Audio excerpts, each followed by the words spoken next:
अस्सलामु अलैकुम वरहमतुल्लाहि वबरकातुह। इन्नल हम्दुलिल्लाह नहमदुहु व नस्तईनुहु व नस्तगफिरुह व नऊज़ु बिल्लाहि मिन शुरूरि अनफुसिना व मिन सय्यिआति अअमालिना। मन यहदिल्लाहु फला मुदिल्ल लहु व मन युद्लिल फला हादिय लहु व अशहदु अन ला इलाहा इल्लल्लाहु वहदहु ला शरीका लहु व अशहदु अन्न मुहम्मदन अब्दुहु व रसूलुहु सल्लल्लाहु अलैहि वसल्लम तस्लीमन कसीरा। अम्मा बाद। बिरादरानो ख़वातीन इस्लाम, आज के इस दर्स में मैं अबू सुऐद अब्दुर राज़िक़ सौदागर द कुरान क्वेस्ट पर फिर से इस्तक़बाल करता हूँ। अल्लाह का बहुत बड़ा एहसान, अल्लाह का बहुत बड़ा फ़ज़ल कि अल्हम्दुलिल्लाह हम अपनी अंग्रेज़ी सीखने वाली इस जर्नी में, अपने इस सफ़र में बिहम्दिल्लाह रवां दवां हैं। हमने अपनी पिछली नशिस्त में वाहिद और जम क्या कहलाती है अंग्रेज़ी में और वाहिद से जम कैसे बनाई जाती है ये सीखा था। इसके कुछ नमूने और इसकी कुछ मिसालें भी हमने देखी थीं। जहां हमने इतनी सारी अलग अलग मिसालें देखी कि अलग अलग तरीक़े से जमएं बनती हैं, वहीं मैं आपके सामने आज इंशाअल्लाह ताला कुछ और मिसालें रखने की कोशिश करूँगा। सबसे पहले तो कुछ ऐसे अल्फाज होते हैं जो अ पर ख़त्म होते हैं, ऐसे अल्फाज, और मैंने कहा कुछ ऐसे अल्फाज, तो सब के सब नहीं, लिहाजा कुछ ऐसे अल्फाज जो ख़त्म तो अ पर होते हैं मगर जब उनकी जम बनानी हो तो उनके आगे भी ई एस आता है। मिसाल के तौर पर मैंगो, मैंगो, मैंगोज़, आम को मैंगो, मैंगोज़। वैसे ख़त्म वो अ पर होता है मगर उसके आगे ई एस लगेगी तो मैंगोज़ बनेगा। उसी हिसाब से पोटैटो, पोटैटो, उसकी जमा फिर से ई एस के साथ आती है, पोटैटोज़। उसी हिसाब से टमाटो, टमाटो, उसकी जमा फिर से ई एस लग कर आती है। हाँ, एक चीज़ आपको अभी थोड़ा सा उसको देख करके अचंभा लगा होगा कि ये कैसे मुमकिन है कि एक दफ़ा तो हमने पोटैटो कहा और टमेटो क्यों नहीं कहते हैं, टमाटो क्यों कहते हैं। यही अंग्रेज़ी की तलफ़ुज़ का खेल है, अद्भुत खेल जो अक्सर लोगों की समझ में नहीं आता। दोनों में हू बहू उसी किस्म के साउंड्स हैं, बस एम की जगह टी आ गया है मिडल में और शुरू में पी की जगह टी आ गया है। तो टमेटो क्यों नहीं होता जबकि वो उसी वज़न पर चलता है, जबकि वो पोटैटो होता है। यही चीज़ है कि अमेरिकन्स कहते हैं नहीं, एक स्टैंडर्ड है, ये सब एक ही तरीक़े से राइम होते हैं, तो अमेरिकन्स कहते हैं कि पोटैटो जैसे है वैसे ही टमेटो होना चाहिए, लिहाजा अमेरिकन्स और कनेडियंस टमेटो ही कहते हैं मगर ब्रिटिशर्स पोटैटो, टमाटो कहते हैं। चलिए, ये बहस थी प्रोनंसिएशन को लेकर के। हाँ, हम हिंदुस्तानी भी पोटैटो, टमाटोज़ कहते हैं मगर हिंदुस्तानियों का कोई स्टैंडर्ड प्रोनंसिएशन नहीं है। आपको हिंदुस्तान में कई ऐसे मिल जाएंगे जो पोटैटो तो कहते हैं मगर टमेटो भी कहते हैं, और कई ऐसे मिल जाएंगे जो ना पोटैटो सही से कहते हैं ना टमेटो सही से कहते हैं। आपको कई ऐसे मिलेंगे जो कहेंगे पोटैटो और टमाटो, दोनों के दोनों गलत हैं। या तो टमाटो होगा, पोटैटो होगा, या फिर टमेटो, पोटैटो होगा। चलिए आगे बढ़ते हैं। तो ये इस तरीके की कुछ मिसालें थी। एक और दो मिसालें लें उसकी। हीरो, हीरोज़, ठीक है ना। उसी हिसाब से वोल्केनो, वोल्केनो, और इसकी प्रोनंसिएशन में असल में थोड़ा सा वो है कि बाज़ लोग कहते हैं ई एस लग कर इसकी जमा बनती है, बाज़ कहते हैं नहीं, ई एस की ज़रूरत नहीं है, वैसे ही इसकी जमा एस के साथ बन जाती है। तो दोनों सूरतों में ठीक है। ये एक किस्म की जमा हो गई। हाँ, इसमें कई इस्तिस्नाआत ज़रूर हैं। ये ऐसे, जैसे जिस चीज़ की मैं बात कर रहा हूँ कि ऐसे अल्फाज जो अ पर ख़त्म होते हैं ई एस लगाकर, मैंने शुरू ही में कहा था कि कुछ ऐसे अल्फाज हैं। क्यों? वो इसलिए कि इसमें इस्तिस्नाआत हैं, यानी कई ऐसे और अल्फाज हैं जो होते तो ओ पर ख़त्म हैं मगर अपनी अखीर में वो ई एस नहीं, बस सिर्फ एस लगाते हैं। मिसाल के तौर पर तनासुब को हम अंग्रेज़ी में रेशो कहते हैं, रेशो। तो रेशो की जमा आप सिर्फ और सिर्फ एस लगाएंगे, रेशोज़ बन जाएगी। उसी हिसाब से फोटो, पिक्चर जो कहते हो आप, फोटो, तो फोटो उसकी जमा फिर से आपने बस एस लगा दी और वो फोटोज बन गई। वैसे ही आप किलो, किलोग्राम हम बोलते हैं ना, किलो, तो किलो का एस लगाने पर उसकी जमा बन जाती है किलोज। वहीं आप एक और लफ्ज़ था मेरे जहन में, पियानो, एक म्यूज़िकल इंस्ट्रूमेंट होता है, उसकी जमा भी आप एस लगा कर ही बना लेते हो, ई एस की ज़रूरत नहीं होती। चलें, इसके बाद मैं आपके सामने एक ऐसी कैटेगरी रखूँगा जिसमें होता यह है कि देखने में तो ये एक ही होता है, मतलब आपके सामने कोई एक ही चीज़ पड़ी होती है, मगर चूंकि उसमें दो ऐसे होता है कि दो उसके पैर बने होते हैं या उसके साथ कुछ ऐसा मामला होता है कि आपको लगता है कि इसमें कुछ दो चीज़ें फूट कर निकल रही हैं शाखाओं के तौर पर, लिहाजा उन अल्फाज को अंग्रेज़ी में जमा लिखा भी जाता है और पढ़ा भी, मुस्तअमल भी जमा किया जाता है। मिसाल के तौर पर सिज़र्स, कैंची, हम कैंची कहते हैं, मगर चूंकि कैंची में वो दो टांगे होती हैं, उसकी कैंची की जो दो आंखें होती हैं, फिर उसके बाद जो ऐसे चलती है, ये जो दो टांगे होती हैं, इस मुनासबत पर उसको हमेशा प्लूरल ही इस्तेमाल किया जाता है। याद रखें, सिज़र्स कहेंगे आप एक तो, कभी अगर आपके सामने एक ही कैंची पड़ी हो तब भी आप उसको सिज़र्स कहेंगे, और उसका जुमला भी जब आप इस्तेमाल करते हैं तो आप जुमले में भी इसको प्लूरल ही इस्तेमाल करेंगे। मिसाल के तौर पर सिज़र्स कहाँ हैं, where are the scissors, where is the scissor नहीं, वेयर आर दी और द सिज़र्स, तो सिज़र्स का इस्तेमाल इस तरीके से होता है। वैसे ही पैंट्स, पैंट्स, हम जो पैंट्स पहनते हैं उनमें भी दो टांगे जो होती है, मैंने कहा ना दो शाखाओं की तरह कुछ ना कुछ निकलता है, तो वो उस वजह से, चूंकि उसमें दो टांगे होती हैं, लिहाजा उसको भी जमा के तौर पर इस्तेमाल किया जाता है, वो पैंट्स बन जाता है। उसी हिसाब से शूज़, सॉक्स, ठीक है, या फिर लेसेस उसी हिसाब से, या फिर चश्मे जो हम पहनते हैं, उर्दू में भी एक ज़माना था चश्मे कहा करते थे हम, पता नहीं अब कब से जो है रीसेंट पास में चश्मा होने लगा ये चश्मे, क्योंकि वो दो होते हैं और इस तरह के दो जो भी होते हैं, यानी पेयर्स में, जोड़ी में जो भी चीज़ें होती हैं अंग्रेज़ी में, उनको हम हमेशा प्लूरल ही इस्तेमाल करते हैं। लिहाजा ग्लासेस या स्पेक्टिकल्स इस तरीके से।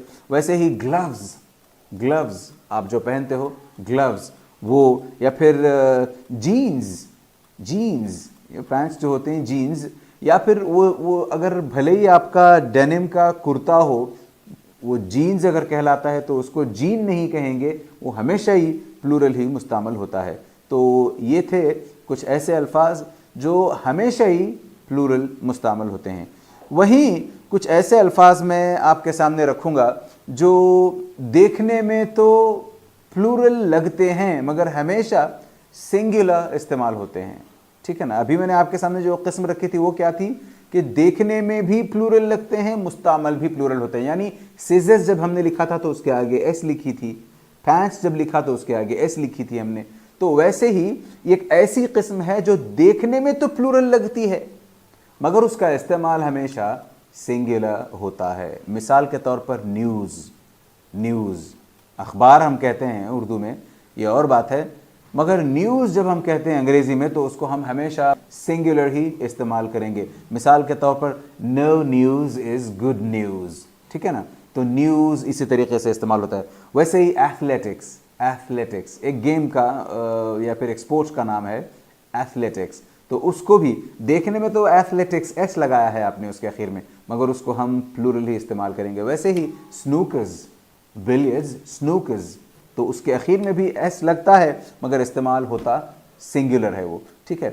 मैथमेटिक्स, मैथमेटिक्स देखने में एस लगा है, फिज़िक्स देखने में एस लगा है मगर जब आप उसको इस्तेमाल करेंगे जुमलों में तो आप उसको सिंगुलर के तौर पर इस्तेमाल करेंगे। मसलन आप कहेंगे mathematics is my favourite subject, mathematics is कहा आपने, मैथमेटिक्स आर नहीं कहा आपने, तो इस चीज़ का ध्यान रखिएगा। वैसे ही मीज़ल्स एक बीमारी का नाम, रिकेट्स, ठीक है, तो ये भी एक बीमारी का नाम। इस तरीके के अल्फाज जो होते हैं वो हमेशा ही प्लूरल लिखे जाते हैं मगर सिंगुलर इस्तेमाल होते हैं। एक और मिसाल, उसकी फेमस मिसाल, मशहूर मिसाल जिससे लगभग हर हिंदुस्तानी वाकिफ़ है, वो है इनिंग्स। टेस्ट क्रिकेट में दो दो इनिंग्स होती है ना, तो पहली को भी इनिंग्स कहा जाता है जबकि वो एक है, दूसरी को भी इनिंग्स कहा जाता है, मगर उसको जब इस्तेमाल जुमले में किया जाता है उसको, तब इनिंग्स एन इनिंग्स कहते हैं। India defeated Australia bye an innings, an innings. तो एन का मतलब एक होता है ना, तो उस हिसाब से वरना तो एन आमतौर पर क्या कहते हैं हम, जम वाले सीगों पर नहीं आता, वाहिद वाले सीगों पर ही आता है। यहाँ एक उसकी मिसाल है वही दर्शाने के लिए कि ये सिंगुलर इस्तेमाल होता है। उसी हिसाब से कुछ ऐसे अल्फाज हैं जो वाहिद में और जम दोनों में बिल्कुल वही लफ्ज़ रखते हैं, वाहिद हो या जम हो दोनों में वही लफ्ज़ रखते हैं। मिसाल के तौर पर शीप अगर एक ही हो तो भी आप शीप कहोगे, और अगर आप शीप अलग अलग अलग यानी बहुत सारों को देखो, जमों को देखो, तब भी आप इनको शीप कहोगे। उसी हिसाब से आप डियर को डियर ही कहोगे, या फिर आप स्पीशीज़ को स्पीशीज़ ही कहोगे, सीरीज़ को सीरीज़ ही कहोगे। देखने में इन सब में एस लगा है, ठीक है ना, सीरीज़ में एस लगा है, स्पीशीज़ में एस लगा है, तो ये सब देखने में तो वैसे कभी कभी लगता है कि यार ये सिंगुलर लगता है, इसका प्लूरल क्या होगा। बाज़ दफ़ा ऐसा होता है कि कुछ लोग शीप के आगे एस लगाने की कोशिश करते हैं, नहीं, वो खुद जम है, और उसको अगर आप सिंगुलर में भी इस्तेमाल करो, यानी आप उसको देखो कि वो एक ही है, तब भी आप उसको शीप ही कहोगे। वैसे ही आप स्पीशीज़ या फिर सीरीज़ देखो तो सीरीज़ की जमा नहीं होती, तो सीरीज़ एक ही हो, यानी जैसे हम अभी कर रहे हैं अंग्रेज़ी ज़बान की सीरीज़, तो बस वो एक सीरीज़ है, और हिंदुस्तान ने एक सीरीज़ खेली। यहाँ बहुत सारी सीरीज़ चल रही हैं, या तो इससे पहले हिंदुस्तान ने बहुत सारी सीरीज़ खेली हैं। बस यही इस तरीके से इनके जुमले भी बनते जाते हैं, सीगा या लफ्ज़ हूबहू वही होता है। इसी हिसाब से कुछ और ऐसे अल्फाज होते हैं जो सिंगुलर, तो मिसाल के तौर पर इंडेक्स को ले लें आप, तो इनका सिंगुलर ऐसा होता है कि उसका आखिर में जो एक्स लिखा गया है, जब उसकी जमा बनती है तो उसके एक्स को हटा करके CES लाया जाता है। इंडेक्स था और इंडाइसीज कहा आपने, इंडेक्स इंडाइसीज हो गया।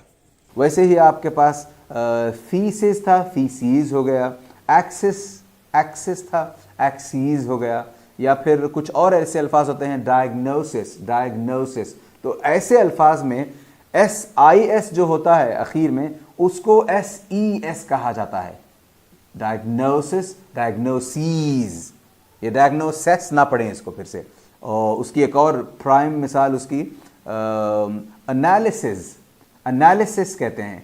तो इसकी जब प्लूरल बनती है तो लिखने वाला तो आखिर में SIS जो लिखा है उसको SES कर देता है, मगर कई लोग जिनको प्रोनाउंसिएशंस नहीं पता होती उसको एनालिसिस पढ़ते हैं, नहीं एनालिसीज, एनालिसिस, एनालिसीज, ठीक है।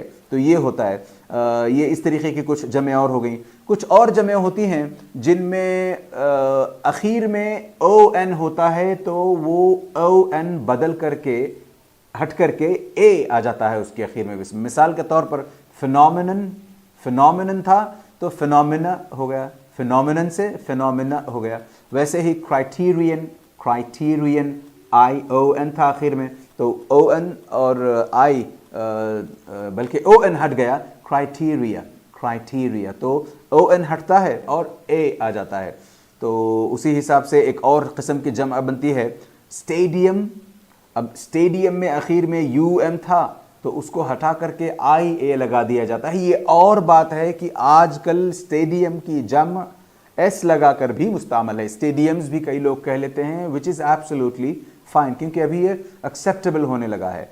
वैसे ही स्टेडियम को जैसे आपने स्टेडिया बनाया, वैसे ही datum, a single piece of information is called datum को आपने डेटा बनाया। याद रखें वो डाटा नहीं है, डेटा है, तो डेटम सिंगुलर है उसका, डेटा उसकी प्लूरल है। उसी हिसाब से कुछ और जमे आती हैं। मिसाल के तौर पर एक लफ्ज़ होता है लोकस, उसकी जमा होती है वो आखिर में से यू और एस हट जाता है, सी के बाद सीधे सीधे सिर्फ एक आई आ जाता है।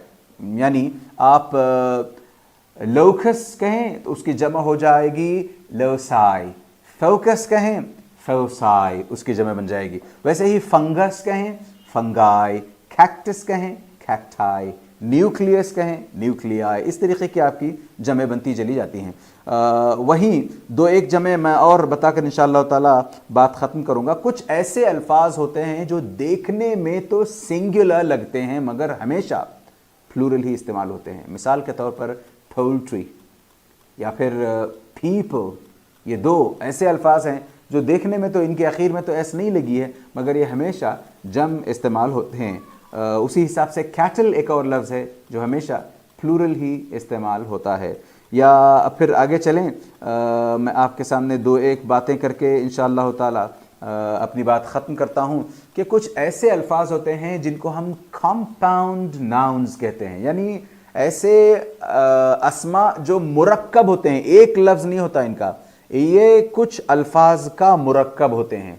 अब ऐसे अल्फाज में आपको देखना यह है कि इसमें सबसे ज़्यादा इम्पोर्टेंट लफ्ज़ कौन सा है, सबसे ज़्यादा या फिर यूँ कह लें कि प्रिंसिपल लफ्ज़ इनमें कौन सा है। मिसाल के तौर पर brother in low, brother in लो, इसमें जो है इन लो तो कॉमन रहेगा, ब्रदर इन लो होता है, मदर इन लो होता है, फादर इन लो, तो इसमें प्राइमरी लफ्ज़ या प्रिंसिपल लफ्ज़ कौन सा है वो देखें आप। उस हिसाब से उस लफ्ज़ को आप उस लफ्ज़ के आखिर में एस लगाएंगे, ना कि पूरे लफ्ज़ के आखिर में जाकर के एस लगाएंगे। अक्सर लोग ये गलती कर जाते हैं, कहते हैं ब्रदर इन लॉ की जमा वो कहते हैं ब्रदर इन लॉज। नहीं, ब्रदर इन लॉ जब आप लिखते हैं तो एक तो हाइफनेटेड लिखते हैं आप, और दूसरे जब आपको जमा बनानी है तो उस प्रिंसिपल वर्ड को जमा में लाना है। मिसाल के तौर पर आपने कहा ब्रदर इन लॉ तो आप उसकी जमा बनाएंगे ब्रदर्स इन लॉ। वैसे ही लुक ऑन, कोई बंदा तमाशाई है उसको अंग्रेजी में लुकर ऑन कहते हैं, तो लुकर ऑन को अगर जमा बनानी हो तो लुकर ऑन्स नहीं होगा, लुकर्स ऑन। पासर बाई, रह गुजर को यानी चलते जाने वाले को जो है पासर बाई कहते हैं, वो बस सड़क से गुजरता जा रहा है वहां से, उसकी जमा बनाने के लिए आप बाई पर कुछ नहीं करेंगे क्योंकि वो हाइफनेटेड लफ्ज़ है। इन दोनों अल्फाज में देखें कि प्राइमरी या प्रिंसिपल लफ्ज़ कौन सा है, फासा है, उसको आप एस लगाएंगे तो फासस बाई बन जाएगा। वैसे ही commander in chief, commander in chief को आप जब उसकी जमा बनाने लगें तो चीफ्स को नहीं करेंगे आप, कमांडर एक है तो कमांडर्स बहुत सारे होते हैं, लिहाजा आप कमांडर इन चीफ से कमांडर्स इन चीफ कहेंगे। ऐसी बहुत सारी और चीज़ें हैं छोटी छोटी देखने में मगर बहुत बहुत इंपॉर्टेंट चीज़ें हैं। जैसे पीपल की जमा पीपल्स के हिसाब से भी इस्तेमाल होती है, यानी पीपल जब आप कहेंगे तो एक कौम मुराद होगी, मगर जब आप पीपल्स कहेंगे तो अलग अलग अक़वाम के लोग, जो अलग अलग नेशनैलिटीज़ के लोग, वो लोग मुराद होंगे। सब मिलकर अगर एक जगह भी जमा हो जाए तो हम पीपल्स कह सकते हैं। वैसे ही वाटर एक लफ्ज़ है, उसकी जमा फिर से वाटर्स भी आती है। या फिर फिश का लफ्ज़, फिश अगर एक ही क्या कहते हैं, एक ही स्पीशीज़ की हो, आपके पास एक ही किस्म की फ़िश हो, अब भले ही वो एक डज़न मछलियाँ आपके पास पड़ी हों, आप उनको फ़िश ही कहेंगे। उसके बरअक्स अगर आपके पास अलग अलग विभिन्न प्रकार की मछलियाँ हों तो आप वहाँ पर फिशेस भी कह सकते हैं। तो ये दो तीन और ऐसी मिसालें थी। इस तरह की बहुत सारी ऐसी बारीकियां हैं हम जिनमें आज जाना पसंद नहीं करते क्योंकि हमारा कोर्स और हमारे इस कोर्स का जो स्कोप है वो इन सारी चीज़ों में जा कर के तफसीलों में, जिनको हम आम तौर पर रोज़मर्रा की ज़बान में इस्तेमाल नहीं करना चाहते, उनमें जाना हमारा मकसूद नहीं है। हाँ, ये ज़रूर है कि हम इंशाअल्लाह ताला ये भी कोशिश करेंगे कि आने वाले अय्याम में इस कोर्स के ज़रिए से उन लोगों को भी फ़ायदा पहुंचाएं जो आगे चल कर के IAS के एग्ज़ाम्स, IPS के एग्ज़ाम्स या फिर इसी तरीके से IELTS या फिर GRE या फिर TOEFL, इस तरीके से जो सदहा किस्म के अलग अलग एग्ज़ाम्स होते हैं, उनको अगर उनमें अगर कोई जा कर के अपनी किस्मत आजमाना चाहे तो उनको भी यहाँ से फ़ायदा उठाने को मिले। ये हमारा आगे का यानी अगला मकसूद होगा इंशाअल्लाह ताला। फ़िलहाल तो हम अपनी बात को ख़त्म करते हैं, काफ़ी वक्त ले लिया हमने अब आपका। अल्लाह से दुआ करें कि अल्लाह अज़्ज़ व जल हमें इस तरह आसानी से सारी की सारी अंग्रेज़ी सिखला दे और हमसे दीन का खूब काम ले और हमारे हर काम को अल्लाह अज़्ज़ा वजल शर्फ़ कबूलियत से नवाजे। वसल्लल्लाहु अला नबीना मुहम्मद व अला आलिहि व सहबिहि अजमाइन। अस्सलामु अलैकुम व रहमतुल्लाहि व बरकातुहू। सुब्हानकल्लाहुम्मा व बिहम्दिका अशहदु अन ला इलाहा इल्ला अंता अस्तगफिरुका व अतूबु इलैक।